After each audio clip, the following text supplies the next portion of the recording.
It's good to have Rudy Gunn on this show once again. He is a country musician and an entrepreneur based in Ontario, Canada. He recently released his brand new single. It's titled Slow Down, and we're going to spend our time talking about that song. Rudy, welcome to the show once again. How are you? Thanks for having me back, man. I appreciate you. All right. So tell me about your Easter. How did you spend that holiday season? Actually, for Easter, we had my mother come and visit us, so that was pretty awesome. Don't get to see her a whole lot. She lives over an hour away, and yeah, so that's pretty cool. Our other family lives in Alberta, so we don't see them a whole lot either. But got my spouse's mom is coming here in a couple of weeks to visit us and visit the grandchild and all that good stuff. So um, try to spend as much time with family as we can during off season, and doesn't always quite line up with the days that we want, but uh, you know, Of course. you gotta make the best of it when you can, right? Mhm. So for those who are watching on video, I see that you are representing Alberta on your hat there. Yeah, yeah. So spent a lot of time there. My spouse's family is from Alberta. I lived there for many years. We're kind of back and forth there all the time, playing Mhm. shows in Ontario, shows in Alberta. We're just back and forth all the time, and it's just it's very close to home for me. I would almost say I'm more of a Alberta boy than I am of an Ontario boy. When it comes to the way of thinking, my mentality, the just the landscape, everything, lifestyle. I live very much like Alberta, even though I'm based in Ontario currently. Mhm. Yes. I was introduced to the Canadian country music scene based on people from Alberta. I haven't been, but I really like to go.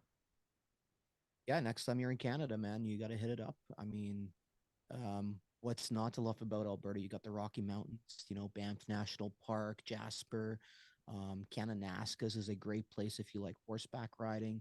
There's so many cool things to do and beautiful lakes and things like that as well.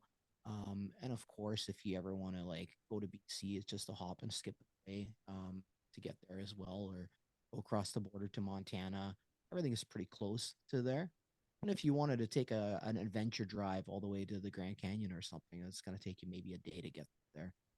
Versus driving from Ontario, it's going to take you 4 days, you know? Mhm. Yes. So you describe yourself as more of an Alberta boy than an Ontario boy. So how do you suppose the ethos of the average Albertan is different from the average Ontarian? I think in Ontario, a lot of people are more, um, I don't know how to explain it. It's like, it's more fast paced here. Like if you're working somewhere, you're probably eating at your desk. You're not really going to get a break from lunch. It's very fast-paced lifestyle, lots of traffic in Ontario, lots of people in Ontario. The most populated place in Canada is Ontario. Most of the newcomers that come to Canada, they come to Ontario first, usually the GTA, and then they kind of spread out across Canada afterwards. Um, Alberta is, I think, a little bit more laid back, more the kind of place where you have a lot of acreages and stuff like that that you don't really see out in Ontario. Um, One of the things that you see in Alberta would be like, hey, let's invite the neighbors over for a barbecue in our backyard or have a bonfire. You don't see that too much in Ontario. Mhm. Um, Ontario is more just regular housing, not as I've never really seen an acreage here. I've seen some farms. There's a couple farms here. Like my cousins have farms, and my other uncle has a like a 98 acre farm and stuff like that. But you don't really see acreages where they divide lots up into 10-acre sections or anything like that, like you see in Alberta, and that's pretty common there. So the lifestyle is a lot more relaxed. You ride your quads around, or I guess they call them four wheelers in different parts of the world, but um, a lot more like nature stuff is kind of like built into the mentality of Albertans versus Ontario. I've been back in Ontario here for 6 years now, I think. And one thing that still amazes me is that people that live here, they might have never seen the waterfalls up around Hamilton. Hamilton has over 300 waterfalls and trails and things that you can go check out. And most people that live here have never seen it because they're so Mhm. focused on work and they just don't get to enjoy life as much, I think. Mhm. I think that's the big difference. I see. I think that the most well-known Canadian natural site out for those who are outside of Canada is Niagara Falls, and that's in Ontario. And I think I've been there. Very impressive work of Yeah. nature. But nevertheless, tell us about some of the must-see natural sites out in the Berta. Yeah, there's in Banff you've got just the Rocky Mountains, Jasper. There's just so much out there, you know. There's some massive mountains, lots of ski resorts. It's just so much to do. You can even go dog sledding, horseback riding through the Rockies. You can take horses right through the rivers, and it's very cool. Wild water rafting. They've got so many cool things out there. Of course, hunting. You have to get your tickets, of course, to go hunt. But there's all kinds of different hunting from fowl to bears to moose to deer to whatever you can think of, it's very, very cool. And it's just a different way of life, I think, more so than the fast-paced, crazy life that people live out in Ontario. Of course, yes. Um, Last time you were on this show, we talked about your previous single. It's titled "Queen of the Barstool Rodeo." Yep. So, tell me a bit about the success you've garnered from that single. That song did a lot better than we thought it was gonna do. Hmm. um, it hit number one on the Canadian Independent Country chart, so that was pretty cool. It's still on the chart currently. I think it's going on 18 weeks now on that chart. It hit Billboard charts for Canadian top 25 country anglais, just English, chart. I hit number 8 on the top 25 for that. And then most downloaded um, Canadian country songs by radio. It was on that chart. I think it was number 3. Um, and then independent country chart, it hit 2.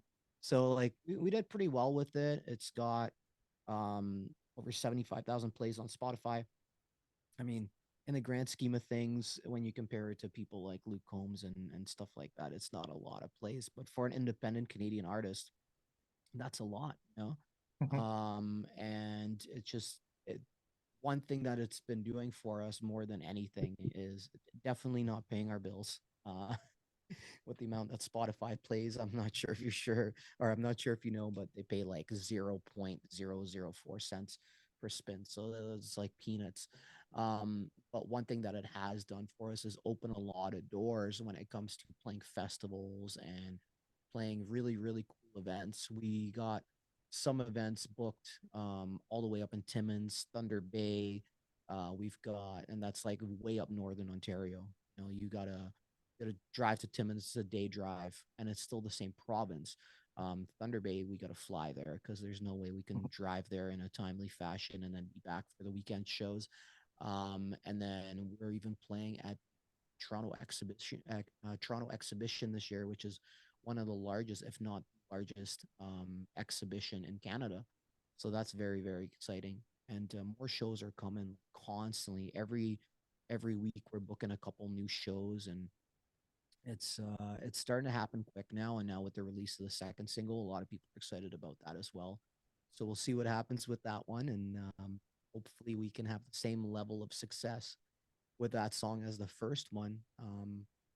All we can do is keep our fingers crossed and hope for the best, right? It's never up for us to decide how popular a song is going to be. It's always going to be up to the listener to see if they like it or don't like it, and if they want to support us or don't support us. It's never up to us to make it big. It's always up to the listener 100%. Yeah, but still, congratulations on the success of Barstool Rodeo. Yeah, it's a fun song to listen to. Yeah, it's a good little two-stepping song, and in my honest opinion, I think "Slow Down" is a better song. Hmm. I We know the Barcelona Rodeo is fun, and we love performing it. I think Slow Down just got a little extra punch when it comes to, the line dancing, two step. It's just a little more vibey. Um, if that's even a word. I don't know if that's a word. I might have just made that up, but it's definitely a fun song. There's already a line dance out for it.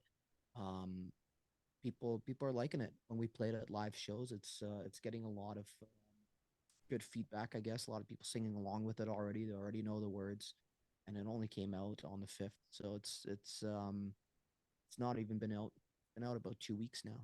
Mhm. Yes.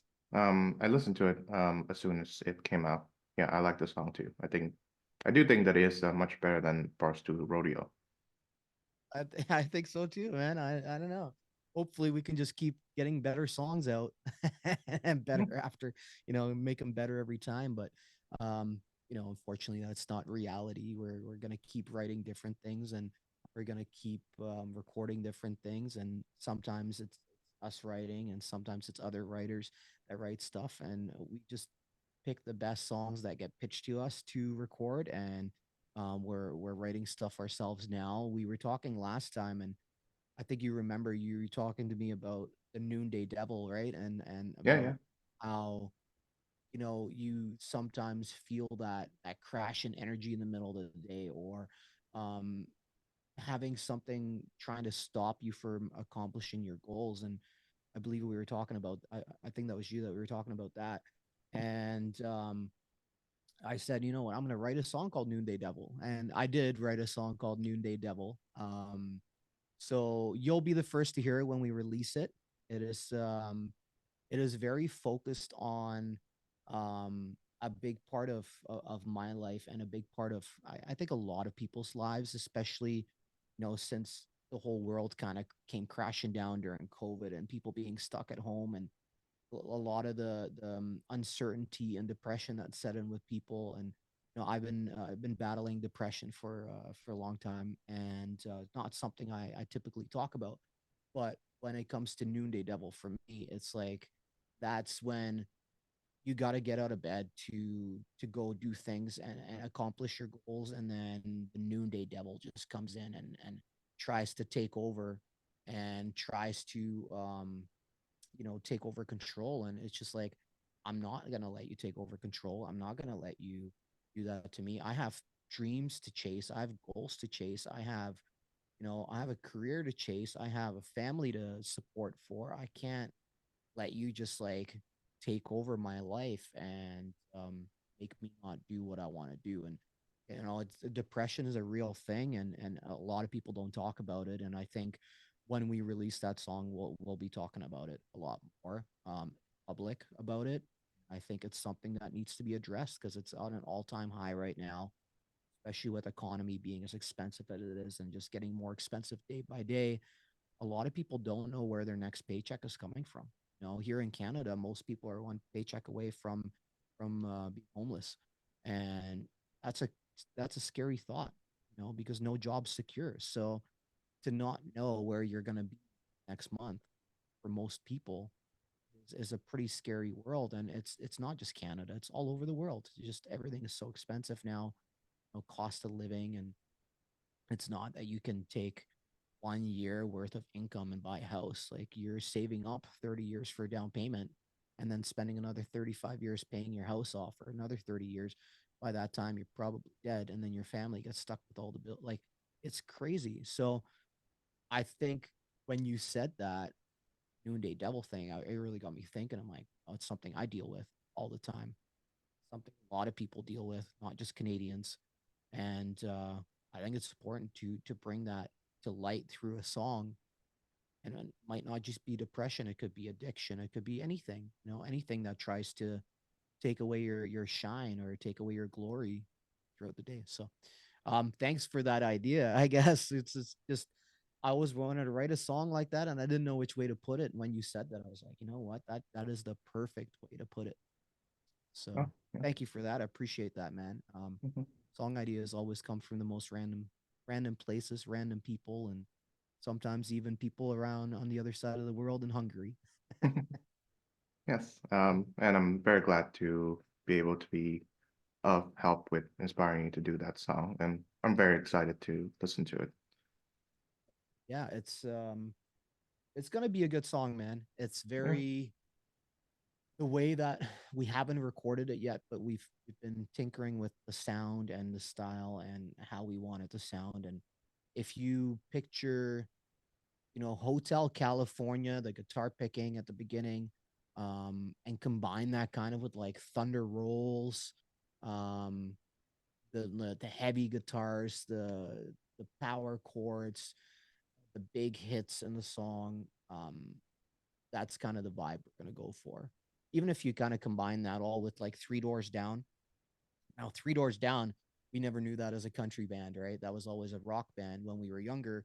Three Doors Down was a rock band. But if you listen to Three Doors Down today, it would be considered country, Mhm. right? So it's kind of like a mix between everything. And we're always joking around. We're just saying, like Luke Combs is just Nickelback with a banjo and a steel guitar now, right? And a country vocal. Listen to Morgan Wallen. It's just Eminem with a banjo, right? Like there's such a gray area what's considered country now. Look at, Beyonce. Some Yeah, yeah. people are saying that's her new stuff is country. Other people are like, no, that's not country. That's pop with a banjo. Mhm. I personally think it's pop the banjo. However, other people are going to go disagree with me and say, no, it's country. I still think it's pop with a banjo. Mhm. But, then what is bro country? Florida Georgia Line, Sam Hunt. Is it really country or is it more pop? I'd say most of it is more pop. Some of the stuff is country, but most of it's more pop. So it is a very fine line, and there's so many different styles of country, and there's no right or wrong. Um, but I think you gotta record and you gotta stick to what you feel is genuine to you, and not do what the mainstream does. As an independent artist, you've got you don't have the upper leg, right? Like you get the short end of the stick when it comes to getting your music out there. But if you sell your soul to one of the big labels, um, being either Universal, Sony, or Warner, most of the time, not always, most of the time, they will tell you what you can record. They will tell you what what you need to sound like, what you need to look like, where you can perform, when you get to see your family, when or what you're getting paid. It's the label that decides that. And at that point, it's like, do you sell your soul and go to one of these labels knowing that they're going to change you? Or do you make it clear, like, you're not going to change my sound? Then I'll come to your label, but then they're probably not going to take you. So, I have friends that started off independent and I really love their music. And then, you get a company like Versal taking over and they just completely change the sound of that artist. And it's like, man, that's not you, man, but it's a paycheck. So what do you do at that point? And then it comes back to how do you pay your bills? Do you sell yourself or you sell out and do what they want you to do? Or do you stay genuine to yourself? And I'm gonna try to stay genuine as much as I can with my music to the point where if a label wants to pick us up, it's like this is the style we're staying sticking to, and if you don't like it, then we're not signing with you. It's a multi-million-dollar deal. We're just not gonna do it, right? Mhm. Yes, of But course. I mean, I just believe that country music needs to stay country music, Mhm. right? Yeah, I think so too. I mean, Yeah. imagine you're a completely different genre. Imagine you're Andrea Bocelli and the label tells you you need to start singing hip hop. Would you do it for money? Or would you be like, no, that's not me? Now that's a pretty like broad range, but or a pretty wild example, but it's a pretty good example if you put it into perspective, right? Mhm. Although I would welcome something like a Drake song with like Andrea Bocelli feature, like it'll be the talk of the town. Oh, it'd be cool. It'd be cool. But if they're asking Andrea Bocelli to start singing, you know, Drake style music nonstop, I mean, a feature is a thing, right? And lots of people do it in country music. They'll have different artists on, or they'll have a rap part in a song. And like, I'm not a big fan of putting rap into country, but it has its place, and I respect it. Oh, there's a time and place, and there's it works. It works. I mean, it works. People like it.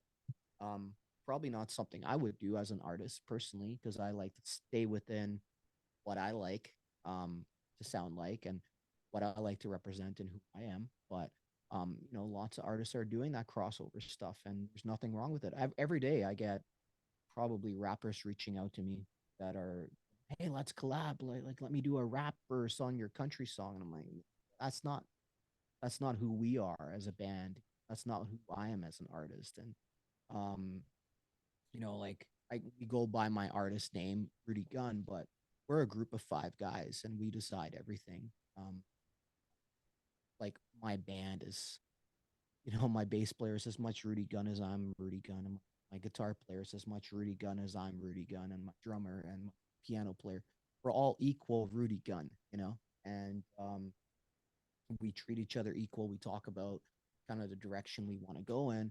Ultimately, like I go, hey, this is a sound that I want to represent my face. And then they could say yes or no to that. But when it comes to like bringing hip hop or rap into our music, we all agree that that's just not begun the band, and Mhm. stick to what we love doing. And if we don't love doing it, then there's no point doing it. Mhm. I think that says it for anybody. Whatever you do, you just stay true to yourself. Of course. Are and don't try to change for anybody to try to please other people. Just do what you love to do, whether it is you're a writer, you're in school for American what is it, American history, American Studies. American studies. So if that's what you're passionate about, stick to that, man. Like you're not gonna all of a sudden become a rapper or something like that, right? You got to do what you're passionate about, and you're probably going to be one of the great writers when it comes to documentaries or articles or blogs or whatever you decide to choose. That's what you stick to, and as long as you're passionate about it, you always, if you love doing it, then keep doing it. But just don't change for anybody, man. Don't change. Just be who you are. That's that. Yeah. So tell me a bit about the inspirations that go into the making of Slow Down, your latest song. So slow down is just kind of, again, we like to have fun with our music and we like to tell a story, and country music is always about telling a story, but slow down is more so about I don't know, it's kind of like making fun a little bit of, like, when you see people online and they are dating somebody, and then 2 weeks later they break up, and a week later they're dating somebody else, and then 2 weeks later they break up, and then a week later they're dating somebody else again, and on like Facebook or whatever, in a relationship with, and then a month later it's like somebody different, and then like, oh, I'm getting married, and then like a week later they break up, and then a week after that they're dating somebody else again, and like it's just it's just funny to me to watch that constantly. So slow down, it's just about, we only met a few nights ago, prettiest cowgirl at the rodeo. um but you need to slow it down. We can't be rushing into things because every time I go there, nothing ever seems to last, is one of the lines in there, right? It's just, you go too fast in a relationship, it just doesn't last. And the reason, I guess, my relationship has lasted so long is because we just didn't rush into anything. We've been together 10 years, and we just had a baby like 10 years later. And it's not something, you don't go, oh, let's get married next week and let's have a baby right after, and this and that, and then you wonder why your relationship falls apart. And you know not saying that is a bad thing. Everybody is different, but I see it all the time, and I see that people rush into things, typically doesn't work out because they're they're thinking on emotions and not logic when it comes to stuff. And a lot of times emotions will mask logic, and we're not always making the right decisions. So that's really what the song is about, is just, you meet somebody, don't go too fast, slow it down, enjoy life, take it day by day, and see what happens. And we just wanted to put that into a fun little tune, and that's what we did. Yeah. And the result is, of course, amazing. Yeah. Well, hopefully, Mhm. hopefully you know, as amazing as we can make it. But ultimately, again, it'll be up to the fans to decide that, right? Mhm. Of course, Elvis says, a wise man says, "Oh, we only fools rush in." So, you're Yeah, taking and that that's and stretch out one to of the my song. favorite songs, man. That's one of my favorite songs. Mhm. When I was younger, I did a lot of Elvis tribute shows, and that was probably one of my favorite songs to perform. Was "Can't Help Falling in Love." And even my daughter's name is Presley, so there's a Mhm. big Elvis Yep. influence in my life. Yes. Of course, yeah, you mentioned that in the last show that we did. So tell me about your plans on going on the road this year.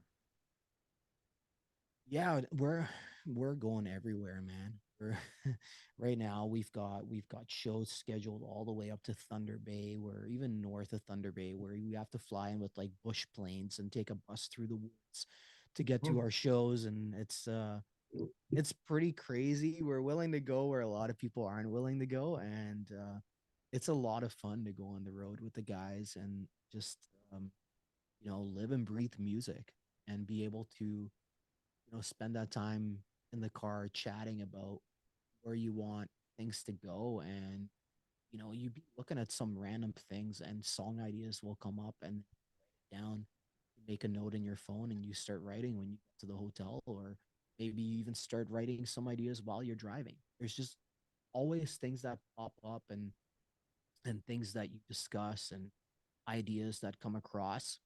And I'm a very firm believer of the universe. So for me, it's like we're just um we're just vehicles. Humans are just vehicles, right? And we have our soul, we have our spirit. And I think when thoughts cross through, they're gonna come to you. And if you don't grab onto that, it's just gonna pass through you and go to the next person. I've had some crazy ideas um for inventions back in the day. And when I didn't take um, action on those inventions ideas, then all of a sudden 6 months later, somebody else comes out with that idea. So if you don't take action, that thought's going to pass through you to the next person and the next person and the next person until somebody will take action. You know, there was one in particular when electric cars first came out. I was like, you know what? Why don't they have wireless charging pads for cars? They were just starting to come out with wireless charging pads for phones. And I thought, you know what? Why don't they put two connectors on the bottom of the car? So when you, or a metal plate, conducting plate on the bottom of a car or a coil, you can do it different ways. Drive on top of a charging pad big enough for a car to drive onto, have it in your garage. Your car can wirelessly charge, and you don't have to plug it in, right? Didn't take action on that. And then about 6 months later, Tesla said they were coming out with it. And I'm like, well, man, I should have taken action. So the thought that passes through you is going to go to somebody else. So when you have an idea, you got to take action on it right away. Because if you don't, somebody else will. And a thing like that could have probably made my family millions of dollars, maybe more. But I didn't take action on it. So here I am, still doing music, and at least I love what I'm doing. But things like that, whenever you get an idea, man, take action right away. Make notes, take action. Don't wait too long. Don't figure out all the details up front, because if you try to figure out all the details up front before you start taking action, you'll never get to the action part and you'll never get it done. So just do it, figure out, as you go, and go fast, hire the right people, and clean up the mess afterwards instead of trying to figure out everything up front. I think that's a very good note to end on. Thank you very much again, Rudy Gunn, for joining the show. Thank you so much, man. Appreciate you. We'll talk again soon. Of course.